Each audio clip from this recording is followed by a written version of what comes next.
வணக்கம் சிந்தனையாளர்களே. இந்த நாள் ஒருத்தரை நினைவூட்டும்.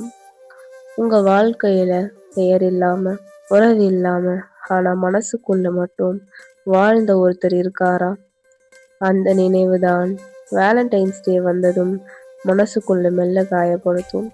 ஒவ்வொரு வருடமும் பிப்ரவரி 14ஆம் தேதி உலகம் இதை காதலரின் தினம்னு கொண்டாடுறாங்க. ஆனா உண்மையில பல நூறு ஆண்டுகளுக்கு முன்பு செயின்ட் வேலண்டைன்னு ஒருவர் இருந்தார். காதலை தடை செய்த காலத்திலும் காதலை கைவிடாம உயிரையே கொடுத்தவர். ஒரு காதல் இருந்தது, சேர்ந்து வாழ முடியாதது, சொல்லிக்கொள்ள முடியாதது, ஆனா விட்டுவிடவும் முடியாதது. அவன் சிரிக்க அவள் சந்தோஷப்படுவாள், அவள் அழுதா அவன் தெரியாமவே உடைஞ்சிடுவான். அவர்கள் சேரல, பேசல, ஆனா ஃப்ரெண்ட்ஸோட வாழ்நாளெல்லாம் தலையை வெட்டி கொன்ன நாளை ஒருவருக்காக தான் நம்ம ஒருவர் வேலண்டைன்ஸ் மௌனமா டேன்னு கொண்டாடிட்டு இருக்கோம். காதலிச்சாங்க. நீங்க சிங்கிளா கமிட்டடா இல்ல வேலண்டைன்ஸ் மொரட்டு டேனா சிங்கிளான்னு கீழே கமெண்ட்ல சொல்லுங்க. ரோஜாவுக்கான நாள் இல்ல.